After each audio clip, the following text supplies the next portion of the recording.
C'est la justice qui le dit. Ce nouveau procès sera hors norme, étant donné le nombre de victimes présumées de Joël Le Squarnec, 299. En réalité, plus de 300, mais plusieurs cas ont été prescrits.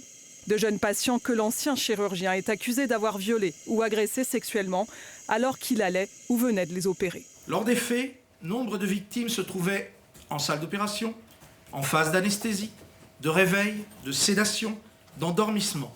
De la sorte, ces victimes n'étaient pas en mesure de se rendre compte des faits commis sur elles. Âge moyen des victimes, 11 ans. Des victimes que les enquêteurs ont identifiées en épluchant plus de 25 années de fichiers informatiques saisis dans l'ordinateur de Joël Le Squarnec et en remontant son parcours professionnel en majorité dans le Morbihan et le Finistère. Interrogé pendant plus de 4 mois, l'homme a reconnu en partie les faits. Assez globalement, M. Le Squarnec a reconnu son implication dans nombre des faits en cause. Il a explicité les modes opératoires qui étaient les siens, la détermination de ses passages à l'acte, ainsi que les précautions par lui déployées aux fins de ne pas risquer d'être découvert.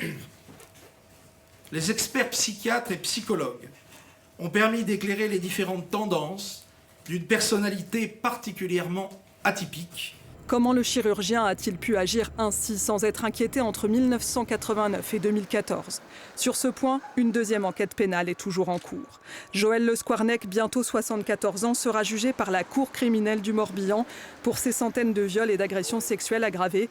Il encourt une peine maximale de 20 années de réclusion.